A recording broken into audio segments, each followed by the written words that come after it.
우리를 위하여 기도하라. 우리가 모든 일에 선하게 행하려 함으로 우리에게 선한 양심이 있는 줄을 확신하노니 내가 더 속히 너희에게 돌아가기 위하여 너희가 기도하기를 더욱 원하노라. 아멘. 오늘 말씀은 어제 말씀하고 연속선상에 있습니다. 그리스도의 종들을 대하여 마땅히 해야 할 성도의 책무를 어제에 이어서 한 가지 더 말하고 있기 때문입니다. 어제는 순종하고 복종하라 그랬고 오늘은 기도하라입니다. 또 너무 이거 목회자들을 위해서만 너무 이렇게 편들어 주는 거 아니냐 이렇게 오해는 하지 마시기 바랍니다. 성경 곳곳에 주의 종들아 교회를 위하여 성도를 위하여 많이 있으니까요. 오늘은 이 본문에 입각해서 말씀을 전하니까 여러분 또 하나님이 우리는 별로 안 사나신가 이러시면 안 되겠습니다. 우리를 위하여 기도하라 그랬습니다. 그리스도의 종들은 누구보다 기도를 필요로 합니다. 왜냐하면 영적 전쟁의 최전선에 서 있기 때문입니다. 마귀와 유혹과 핍박의 1순위로 청구하는 사람들이 예수님의 종들입니다. 자칫 사람의 이목을 끌 일을 하고 싶은 충동이 일어나기도 하고 아무 일 없이도 낙담하거나 매일같이 반복되는 사역에 영적인 감흥을 잃기도 하고 또 사람의 작은 말 한마디에 실망하고 힘을 잃어서 주께서 주신 사역이지만 이러면 못하겠다 하고 그냥 집어치고 세상에 가서 자기 하고 싶은 대로 하고 싶은 할 일을 찾고 싶은 그런 생각이 들 때도 있고 여러 가지 이 귀한 사명을 그만둘 합리적인 이유와 핑계거리를 찾는 데 시간을 쓰는 경우도 있습니다. 그럼에도 불구하고 하나님의 종들이니까 그 정도 이겨야 되지 않겠냐. 천사 같은 거룩함이나 능력을 갖고 있다면 가능하겠지만 엘리야가 이세벨을 피해서 도망한 것을 볼 때 도망가다가 뭐라 하냐면 차라리 나를 여기서 죽여주십시오 그랬단 말이에요. 베드로가 예루살렘으로부터 온 사람들을 보고 외식하였다 그랬어요. 이방인들과 밥 먹다가 그 자리를 피해버렸다 그랬습니다. 이런 연약함들을 볼 때 하나님의 종들은 똑같은 사람들입니다. 높은 사명에 비해서 연약함은 똑같기 때문에 더 많은 기도가 필요한 겁니다.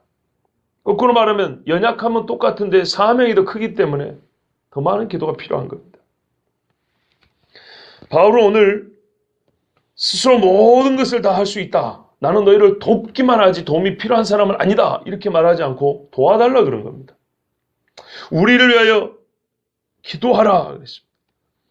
로마서 15장 30절 31절에도 형제들아 내가 우리 주 예수 그리스도와 성령의 사랑으로 말미암아 너희를 구원하노니 너희 기도에 나와 힘을 같이 하여 나를 위하여 하나님께 빌어 나로 유대에서 순종하지 아니하는 자들로부터 건짐을 받게 하고 이렇게 사람들이 죽이려고만 했거든요. 우리가 사도행전 읽어보면 알다시피 또 예루살렘에 대하여 내가 섬기는 일을 성도들이 받을 만하게 하고 이방인들뿐만 아니라 예루살렘 하나님의 선민 이스라엘 위해서도 복음을 전했단 말이에요. 그래서 예루살렘에 막 가고 싶었어요. 근데 그 일을 성도들이 좀 받아줬으면 좋겠는데 바울을 받아주지 못한 사람들도 많이 있었어요. 그래서 교회를 위하여서 내가 사명을 좀 감당하려 하니 기도에 힘써서 나를 좀 도와달라 그랬어요. 고린도 후서에도 말하면 너희도 우리를 위하여 간구함으로 도우라 그랬어요. 기도 뒤에 도우란 말이 오늘 본문에 없지만은 도우란 얘기입니다. 돈으로 돕고 먹을 걸로 돕고 그런 것도 좋지만 제일 필요한 건 기도라는 거예요. 근데 우리가 보통 그래. 해줄 거 있나? 기도나 해야지 저는 옛날부터 이 소리가 정말 듣기 싫었어요. 진짜입니다. 옛날부터 듣기 싫었어요. 왜냐하면 그럼 돈이 있으면 도와줄 겁니까? 마치 내가 돈이 있으면 도와줄 건데 돈이 없는 게 아니네. 내가 할 게 뭐 있나? 기도나 해야지. 있어도 안 도와줄 사람이에요. 기도나 해야지 이 말에 보면 아주 기조를 하찮게 여기는 것을 알 수 있어요. 실제로 도와줄 마음도 없을 뿐더러 기도마저도 하찮게 여기고 그냥 입에 붙은 말로 우리가 할 거 있나 기도나 해야지. 그리고 기도를 열심히 해주면 또 몰라요. 기도 안 해요. 그리고 기도 안 하는 데서 저는 원망하지 않습니다. 왜냐하면 사람은 본시 자기 일이 아니면 남의 일을 자꾸 잊어먹게 돼 있어요. 그래서 기도를 까먹게 됩니다. 그래서 기도를 적는 겁니다. 적어서 내라 하니까 안 내셨잖아요. 예? 어제 말 맞다나 좀 순종하고 복종하면 좋은데 안 내셨다고요. 낸 분이 10분도 안 돼요. 이분들 기도는 거의 다 외우고 있어요. 그래서 안 보고도 합니다. 적어도 1년에 제가 매일 하지 않아도 수십 배 차이는 납니다. 여러분, 예수 믿는 사람들은요, 기도 힘으로 삽니다. 예? 옛날에 그 일꾼들은 배심으로 산다 그러는데 예수쟁이는 말씀과 기도로 사는 겁니다. 17절에 순종과 복종을 명한 직후에 이렇게 기도를 부탁하는 것은 이제 교인들이 좀 기분 나빠할 수 있잖아요. 뭐 자기만 말 잘 들어 그런가 봐. 그래서 그렇지 않습니다. 우리도 연약합니다. 좀 도와주세요. 이렇게 혹시 상심했을 성도들의 위로하고 뭐 길을 살려주라는 것이 아니고 본래부터 성도들에게 두 가지 의무 책무가 있기 때문입니다. 하나는 그리스도의 종들의 바른 가르침에 순종하고 권위에 복종하는 일이요. 또 하나는 그렇게 가르치고 치료하는 자들의 연약함이 그들 사역에 방해나 위해가 되지 않도록 기도로 돕는 것입니다. 기도로 돕지 않으면 그 입술의 바른 가르침이 왜곡되기 쉽습니다. 기도로 돕지 않으면 그리스도의 종이라는 이 자의식을 잃어버리고 사람의 종으로 자꾸 변질되어 갑니다. 가끔 그런 분들이 있어요. 제발 이 모습대로 변치 마세요. 그러면은 변치 마세요 하고 그 사람한테 부탁하지 말고 하나님, 저 종이 하나님 앞에 설 때까지 변하지 않기를 원합니다. 제발 좀 붙들어 주시고 그렇게 기도하는 겁니다. 여러분이 지금 제가 혹시 보암직하게 보이시면 이 모습이 나이 70대에서 은퇴할 때까지 혹은 그전에라도 하나님이 불러가실 때까지 변하지 않기를 기도해 주시는 거예요. 사람한테 당부하지 말고 제발 변하지 마세요. 그런다고 변하지 않는 게 아니에요. 그럴 것 같으면은 요즘에 더 훌륭한 목사들이 많았을 거예요. 하나님 앞에 그렇게 기도하는 겁니다. 성도를 위한 종의 기도가 있어야 하듯 종을 위한 성도의 기도가 합하여 서로가 하나님의 사람으로 온전하게 됩니다. 우리가 모든 일에 선하게 행하려 함으로 우리에게 선한 양심이 있는 줄을 확신하노니 바울을 포함한 그리스도의 종들이 모든 일에 선하게 하려 함으로 모든 일에요. 하나님과 사람이 보기에 항상 매사에 선하게 행하려 하기에 더욱 기도가 필요합니다. 여러분, 만약에 악한 일을 도모하는 사람이 기도를 부탁한다. 어울리지 않죠. 기도 부탁 안 합니다. 자기가 아는 악한 일을 하기 위해서 교회 와가지고 기도 부탁합니다. 이런 소리 안 한다고요. 혹 모르는 수는 있어도 적어도 중립에 있거나 아니면 옳은 일을 한다고 스스로 생각하고 기도 부탁하지. 악한 일을 해야지 작정한 다음에 내가 살인하려니까 기도 부탁하면 이렇게 말하는 사람은 없어요. 우리가 모든 일에 선하게 행하려 함으로 이 말은요, 바울의 작정이 보입니다. 이거는 언제라도 선을 행하려는 마음이 준비되어 있기 때문에 지금 당장도 그렇고 항상 바르게 행하려는 의지를 갖고 있다는 말입니다. 그래서 이 선을 행하기 위해서 내가 애로써 진지한 노력을 다하고 있기 때문에 의심하지 말고 기도를 해달라는 겁니다. 여러분, 만약 악을 행하는 사람에게 악을 행하려 하고 기도 부탁을 했고 그걸 모르고 기도를 해줬다면 얼마나 이 사람은 헛된 기도를 한 것입니까? 그러니까 나는 모든 일에 선하게 행하려 함으로 지금까지 안 그랬고 지금부터 하려고 하는 게 아니고 지금까지 그래왔고 계속 이 일을 하려고 하기 때문에 제발 이 선한 일을 위하여 함께 기도해달라 그런 것입니다. 아멘. 특별히 본문에서 선하게라는 말은요, 정직하게라고 번역할 수 있습니다. 다시 읽어보면 우리가 모든 일에 정직하게 행하려 함으로 그랬습니다. 그럼 여기서 정직하게 한다는 말이 뭐냐 하면 마가복음 7장 37절에 보면 사람들이 예수님을 가리켜 이렇게 말합니다. 그가 다 잘하였도다. 이렇게 말합니다. 그 말은 두 가지 의미가 있습니다. 예수님이 하는 일이 옳다. 두 번째는 훌륭하다는 것. 이게 뭔 차이가 있냐면요. 축구선수가 똑같이 축구선수 맞는데요. 개발 세발 축구선수하고 공을 정확히 쳐서 패스를 똑바로 하거나 골을 넣는 사람은 축구를 한 것이 둘이 같이 한 것이지만 더 잘한 사람이 있죠. 더 탁월한 사람이 있죠. 그럼 그런 사람들 국가에서 어떻게 합니까? 대표로 뽑아줍니다. 그런 것처럼 예수님이 하는 일이 옳을 뿐만 아니라 매우 옳다. 아주 훌륭하다. 탁월하다. 이런 말입니다. 그러니까는 무슨 말이에요? 우리가 모든 일에 그리스도인으로서 눈에 확 띌 정도로 탁월하게 옳은 일을 하고 싶다. 이 말이에요. 네? 의심, 저게 옳은 일인가 옳지 않은가 아리송해 이게 아니고요. 딱 보면 옳은 일인데 아주 훌륭하다. 이렇게 바울이 살아왔고 그렇게 하려고 한다 이 말입니다. 계속. 그러니까 어떻게 해요? 이 일에 기도로 동요하는 사람은 어떻게 해요? 나그네를 대접하는 자는 나그네의 상을 받을 것이요. 선지자를 대접하는 자는 선지자의 상을 받을 것이요. 물 한 잔을 줘도 그런다 했는데 기도로 그 일을 같이 하는데 같은 상을 받지 않겠습니까? 우리에게 선한 양심이 있는 줄을 확신하노니. 그러니까 우리가 모든 일에 선을 행하게 하려 함으로 내 자신이 이렇게 선을 행하려 하는 나를 보면서 자기 자신에 대해 깨닫는 게 있어요. 그래서 이 깨닫는 것 때문에 당신들은 더 기도해 줘야 된다. 이런 뜻입니다. 그게 뭡니까? 선한 양심, 확신. 아, 내가 지금까지 계속 하려고 하는 일이 선한 일들이. 그러면서 바울이 자기 자신을 보니까 나에게 선한 양심이 있구나. 그리고 이거를 그냥 어렴풋하게 하는 게 아니고 확신하는 거예요. 담대하게. 여러분 우리가요. 저 가톨릭하고 우리 개혁교회하고 뭐가 다른지 아십니까? 많이 있죠. 그 중에 아주 구별되는 다름이 하나 있어요. 저쪽 사람들은 구원의 확신이 없습니다. 우리는 구원의 확신이 있습니다. 저기 사람들은 죽으면 99% 연옥 갑니다. 우리는 믿고 죽으면 100% 천국 갑니다. 이 차이를 아시죠? 저도 최 장로님한테도 확증해서 들은 이야기인데요.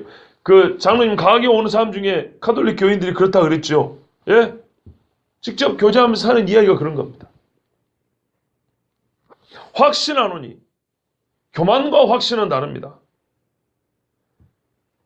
교만은 죄지만은 믿어야 할 것에 확신이 없는 것은 겸손이 아니고 불신입니다. 너희 자신이 믿음 안에 가는가 너희를 확인해 보라 그랬어요. 확인해서 어떻게 해요? 확신한 믿음이 있어야지 믿는 건지 안 믿는 건지 자기 자신이 말하기가 곤란하다. 이런 사람은 큰일 난 사람입니다. 바울이 항상 자기가 말씀 안에 붙들고 살아가면서 보니까 교만이 아니고요. 확실한 거예요. 나는 그리스도의 말씀을 위해 선한 양심을 갖고 있다. 그래야 도와달라는 겁니다. 여러분 세상이 빚을 내도요. 어떻게 하면 이 사업이 확실하거든. 투자 한번 해봐. 이러죠. 몰라 잘 될지 안 될지 모르는데 한번 그냥 집 팔았고 나한테 한번 맡겨봐. 이런 사람 어디 있어요? 그렇죠. 확신하는 거예요. 내가 하나님의 종이 확실하고 내가 하나님의 말씀대로 사는 확신하니까 그 기도 나를 위해서 한번 해보세요. 이런 말이에요.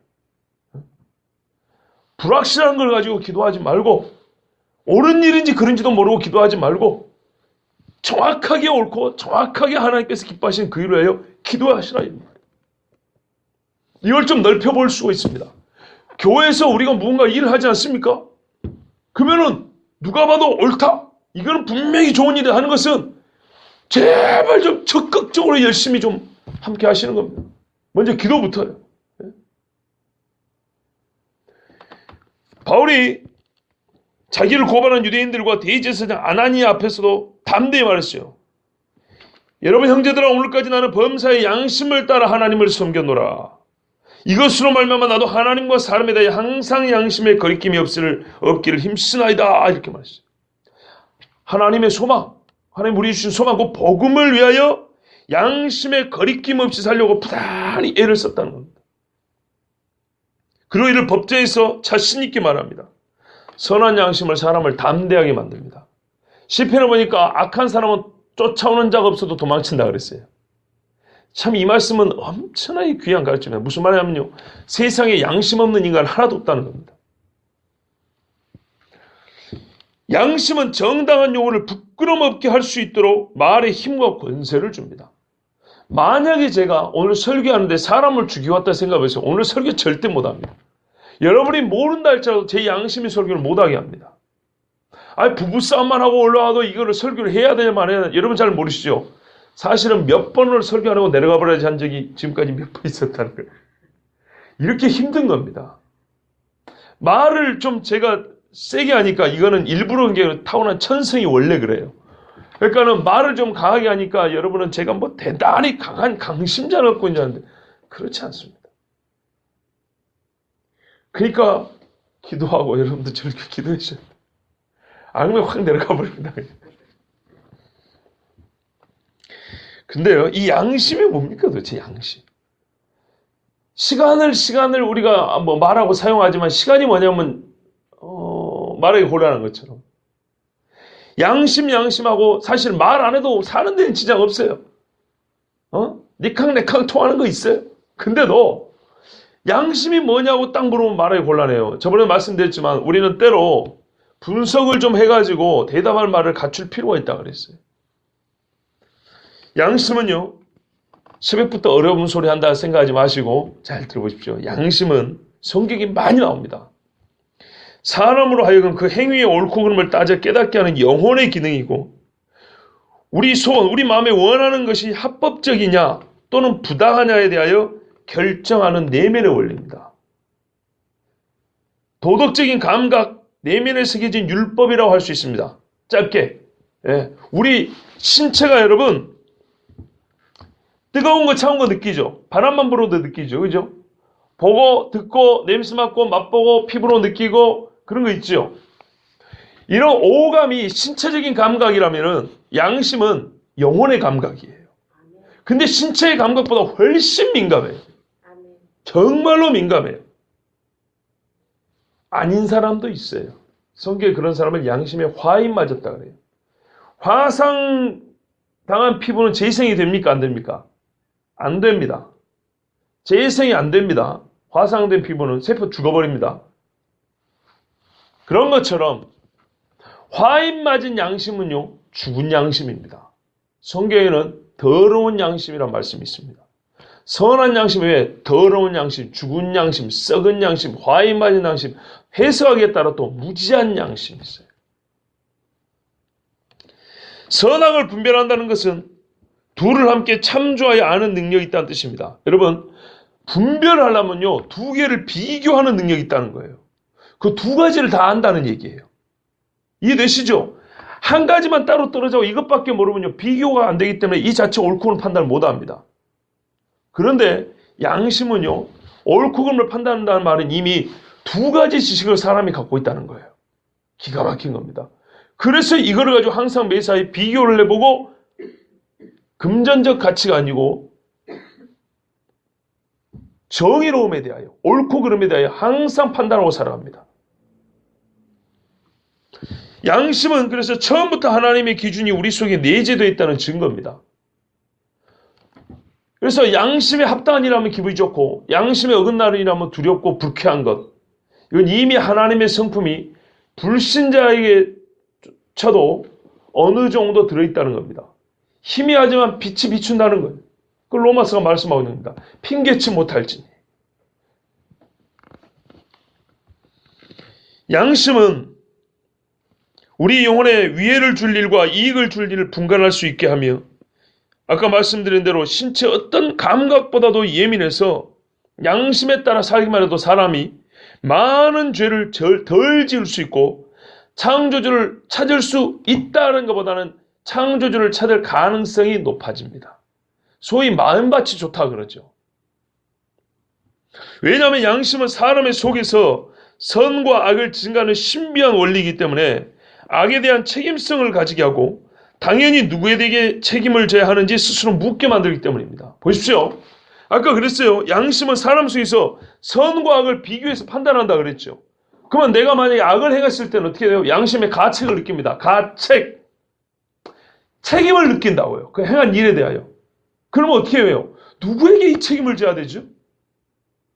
이 질문을 우리가 좀 생각하고 살면 반드시 하게 되어 있습니다. 논리적으로 그게 나온 겁니다. 왜 내가 이 일에 대해서 이렇게 책임을 느끼지 자꾸? 때로는 사람에 대하여, 때로는 사람이 앞에 없는데도 나만 아는 이 양심에 무거운 짐이 있어요. 누구에게 이걸 풀어놔야 되지? 누구에게 이거를 용서를 받아야 되지? 누구에게 내가 이 책임을 져야 되지? 이 질문을 하게 된다 이 말입니다. 그런데 사람들이 건강하게 살 때는 이 질문을 할까요 안 할까요? 우리 양심적으로 대답할 때 안 합니다. 그래서 옛날에 훌륭한 어떤 목사님이 이런 말을 했어요. 사람이 언제 가장 양심이 맑고 양심적인 인간이 되냐? 죽기 직전이라고 그랬어요. 사람은 죽기 직전에 가장 양심적이 된다 그랬어요. 어떤 의미에서는 그때 하나님이 기회를 주는 겁니다. 내가 이 양심에 입각해서 책임져야 할 존재를 바라볼 수 있는 마지막 기회입니다.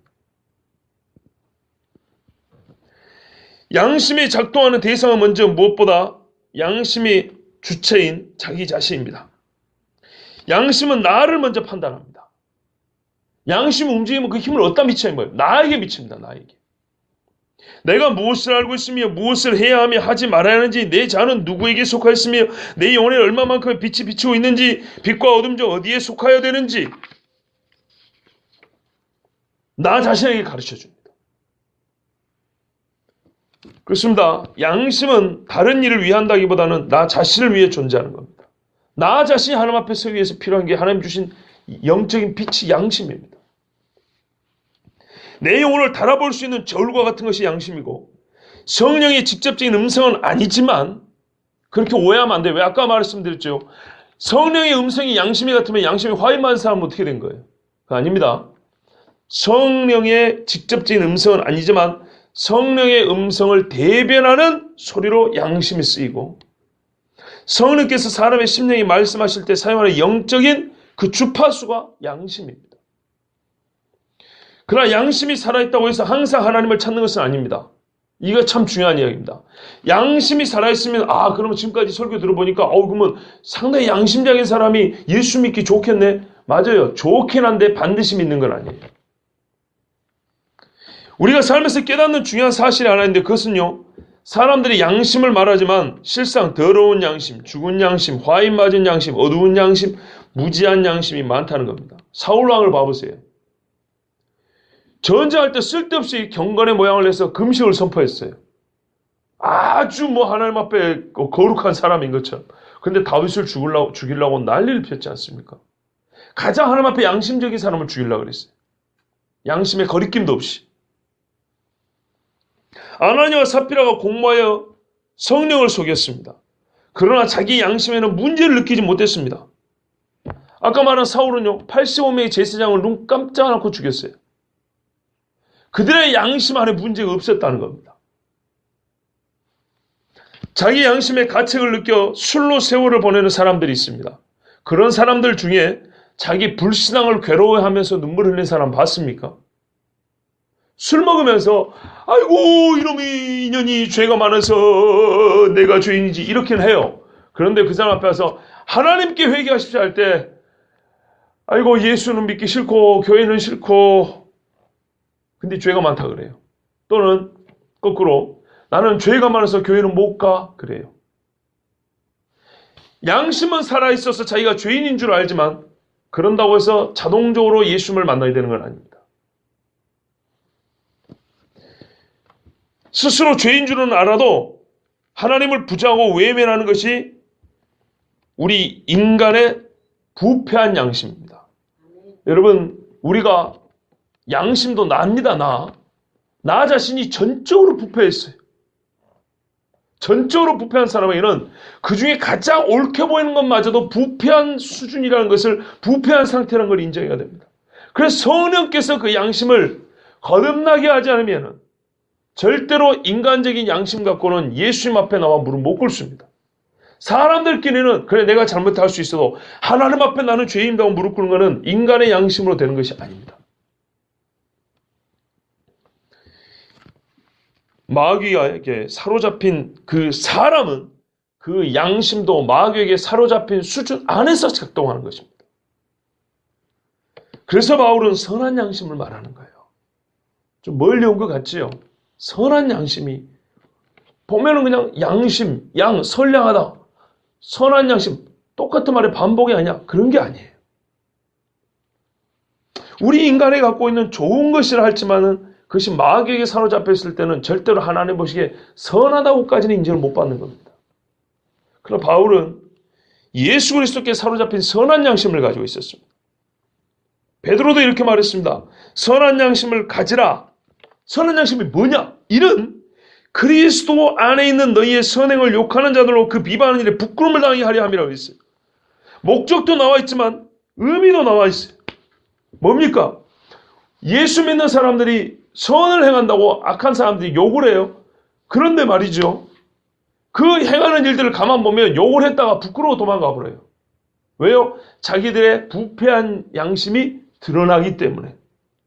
그 정도로 탁월하고 우월한 것이 그리스도인들의 선한 양심이에요. 하나님 닮은 마음들이에요. 선한 양심, 곧 양심이 바로 작동하는 경우는 그리스도의 말씀에 귀를 기울일 때 뿐입니다. 그러면 이 선한 양심은 언제 작동하냐? 언제 주어지냐? 이 말이죠. 여러분, 나단 선지자가 다윗에게 와가지고 하나님의 책망을 전하였을 때 다윗이 어떻게 했습니까? 하나님의 말씀을 듣고 회개했습니다. 회개한 양심을 성경에도 정직한 마음, 정한 마음, 정직한 영혼이라고 그랬습니다. 그리스도의 말씀이 생각나 회개한 베드로하고 자기 양심의 가책이 되어 스스로 목을 끊은 목매달아 죽은 가룟 유다하고 얼마나 큰 차이인지 아시겠지요. 양심이 자기를 책망할 수는 있어도 그리스도의 말씀을 듣고 회개한 자의 양심과 자기 스스로 그냥 자기 속에서 가슴이 찔려가지고 이걸 어떻게 해결할까 이러지도 못하고 저러지도 못하고 목매달아 죽은 가룟 유다하고는 영원한 차이입니다. 하나님의 의에 충만한 자가 선한 양심을 가진 사람입니다. 하나님의 뜻에 복종하려는 결연한 의지에 입각해서 사는 자가 선한 양심의 사람입니다. 그래서 바울은 자기 삶을 돌이켜보면서 스스로 확신하게 이르렀습니다. 자기가 지금까지 삶에서 세우는 모든 뜻과 행하려는 모든 일이 그리스도 예수 안에서 잘 되는, 이게 잘하는 일이었다는 것입니다. 그걸 본인과 동역자들이 다 인정했어요. 그래서 우리라고 자꾸 말한 거예요. 우리가 그런 겁니다. 선한 양심을 가진 것을 우리가 확신했기 때문에 이제 당당히 기도를 요청한 것입니다. 그러나 다시 한번 말씀드리지만 우리가 사는 마지막 시대는 선한 양심을 찾아보기 어렵습니다. 그래서 우리는 선한 양심을 달라고 기도해야 되겠습니다. 더욱이 바울은 사랑하는 성도를 보는 일이 어려운 처지에 속한 상황에서 지금 기도 부탁한 겁니다. 19절 보시면 내가 더 속히 너에게 돌아가기 위하여, 아마 추정컨대 감옥에 있는 상황이라고 볼 수 있습니다. 뒤에 보면 너희 형제 디모데가 풀려났다는 걸 봤을 때 추정컨대 같이 갇혀 있다가 혹은 다른 지역에 갇혀 있는 시기가 비슷하다가 디모데가 먼저 풀려났지 않았나 이렇게 생각합니다.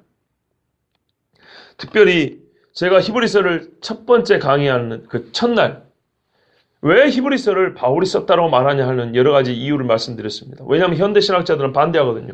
그래서 작자 미상의 글로 만들어버렸어요, 히브리서를. 근데 그렇지 않고 바울이라고 말한 거는 여러 가지 이유가 있지만 오늘 여기서도 증명이 됩니다. 내가 하고 1인칭으로 말합니다. 특정한 1인을 말합니다.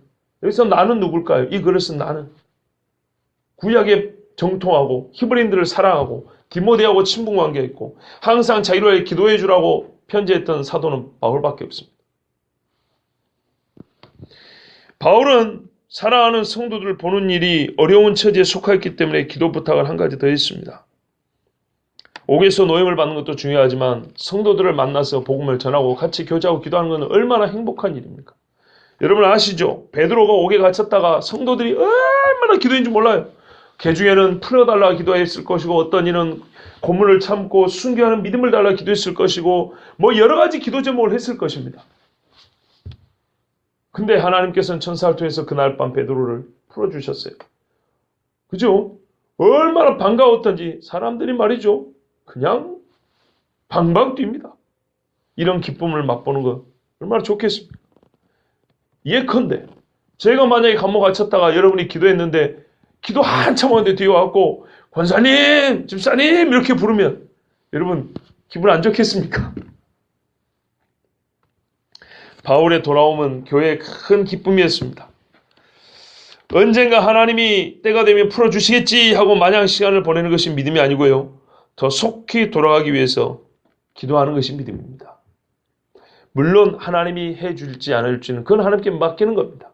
그러나 교회를 위한 자기 사명이 있다면 그 사명을 위해서 기도하는 것은 마땅한 것입니다.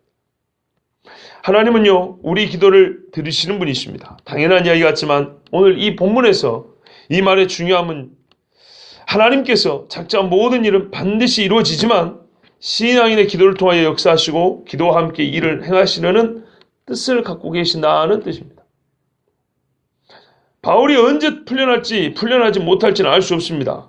그렇지만 하나님은 항상 자신의 영광과 교회의 영적 유익과 성도의 위로를 주실 때 기도를 통하여 주신다는 사실이 중요합니다. 여러분, 오늘 이 본문은요, 주제가 명확합니다. 바울이 선한 양심에 대해서 교훈하는 것이 얼마나 중요한지 몰라서가 아니고 오늘 본문에서는 선한 양심 그 자체에 대해 제가 설교한 것만큼 바울은 설교하려는 의도를 갖고 있지는 않습니다.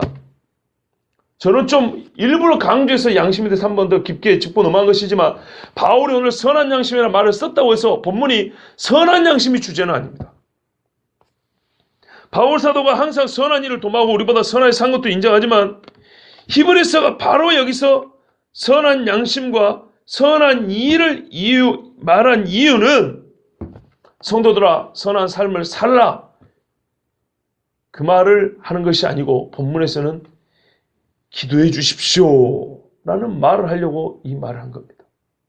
내가 악인도 아니고 선한 사람이고 선한 양심을 가지고 있는 그리스도의 종이니 기도해 주십시오. 당신들이 기도해 줄 만한 가치가 있습니다.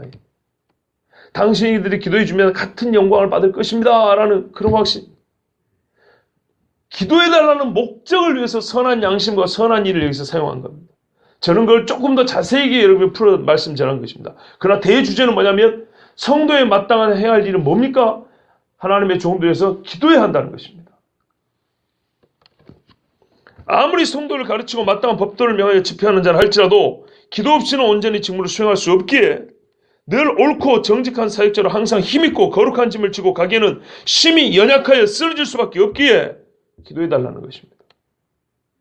특별히 지금까지도 그랬고 앞으로도 확신하는 바 주를 위하여 선한 일만 행하려는 바울 자신을 볼 때 기도해 줄 가치가 있는 선한 양심을 가진 자 확실함으로 신뢰하고 기도해 주시고 또 거기에 더하여 내가 사랑 없는 자들을 위하여 에게 부탁하는 것이 아니라 정말 사랑하는 여러분 성도들을 위해서 부탁하니 성도들에게 부탁하니 나를 사랑하고 불쌍히 여겨 기도해달라는 바울의 간곡한 부탁입니다. 이와 같이 사도 바울의 말을 들으니까요. 우리가 선한 양심을 찾아보기 힘든 것도 우리 시대의 슬픔인데 또 한 가지 슬픔이 이 가슴에 이렇게 좀 뭐랄까요. 점이 온다 할까요. 마음이 좀 아팠어요. 그게 뭐냐면 오늘날 우리는 제가 아까 잠깐 언급했지만 기도 부탁도 잘 안 하는 시대가 되어버렸어요. 기도 부탁을 하더라도 그렇게 진지하지 않아요. 기도를 해줄 거라는 신뢰하지 않아요. 물론 또 기도를 부탁받은 사람도 잘 안 해줘요. 그냥 대충 듣고 넘어가요. 서로가 그래요. 여러분 우리 신앙의 수준과 삶의 이 양태가 전반적으로 얼마나 축소되고 질이 떨어졌는지 한번 생각해 보세요. 기도 부탁도 이런 식으로 해요. 나 뭐 하려니까 기도 좀 해줘. 이렇게 안 해요. 우리 기도 부탁하는 우리의 말 자체가 얼마나 가벼워졌는지 한번 생각해 보세요. 그리고 체면 때문인지 좀 부담 안 주려고 그런 것인지 기도 부탁도 안 해요. 안타깝지 않습니까? 그리고 기도 부탁을 받은 사람은 매번 할 수는 없겠지만 진지하고 열심히 기도를 함께 하는 것이 또한 도리입니다. 아마 우리가 나 자신이 남이 기도 부탁할 때 잘 안 하니까 남도 그랬겠거니 하고 기도 부탁을 안 하는 게 이제 습관이 된 것 같아요. 하더라도 그냥 의식적으로 그냥 형식상 예의상 하는 경우 이런 신앙은 절대 우리 영적인 건강을 주지 못합니다.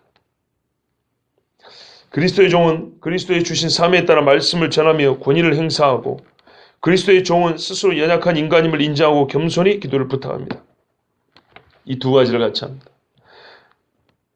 거듭나고 복된 성도는 겸손히 그리스도의 종이 전한 하나님의 말씀에 순종하고 집회하는 법도에 복종하며 또 선하고 성령의 빛을 받은 양심을 가진 성도들은 그리스도의 종들을 위해 기도하는 것이 하늘이 주신 복된 특권이라는 것을 알고 그 사실에 감사하며 즐거이 기도합니다. 이것이 믿음을 들은 하나님의 사람들이 마땅히 해야 할 일입니다. 다시 한번 혹시 오해하실까 봐 말씀드립니다. 여러분이 저도 확신하는 바 어떤 본문을 선택하든 어떤 본문을 전하든 저는 제 양심상 하나님께서 주신 말씀이라고 여겨지는 것을 증거하기 위해 애를 씁니다. 그래서 때로는 꼭 나에게 위로가 되는 말씀일 때도 있고 때로는 꼭 나들으라고 찍어대는 망치와 같은 느낌이 들 때도 있을 거라고 생각합니다. 그렇다면 이럴 수도 있고 저럴 수도 있다는 것은 제가 여러분 각자의 사정 내지는 각자의 심정에 대하여 의도하지 않고 그냥 순수하게 말씀을 전한다는 증거입니다. 만약에 의도가 있다면 찍는 사람은 맨날 찍어댈 것이고 위로하고 듣기 좋은 소리 하려고 하는 사람은 맨날 듣기 좋은 소리 할 겁니다. 그렇지 않습니다. 왔다 갔다 한다는 것은 내 자신이 하나님 앞에서 왔다 갔다 하는 인간이기 때문에 고든 하나님의 말씀은 왔다 갔다 하는 나를 이쪽에 있을 때는 이렇게 찍어댈 수 있고 저쪽에 있을 때는 잘한다고 쓰다듬을 수도 있는 겁니다. 혹시 이 말씀이 여러분에게 위로가 격려되고 내가 기도하는 게 가치가 있구나 이렇게 생각하는 분은 더 기도하시면 되고 기도를 하지 않았거나 기도 부탁을 안 했거나 기도 부탁에도 들어주지 않았거나 이런 분들은 하나님 주시는 하나의 책망의 말씀인 줄 알고 지금부터 기도하시면 됩니다. 우리 교회가 말씀의 풍성함과 오름이 있어야 하고요. 기도의 왕성함과 뜨거움이 있어야 되겠습니다. 교회는 반드시 이렇게 일어섭니다. 오늘도 살아계신 하나님께서 우리에게 기도의 능력을 더해 주시기를 원합니다.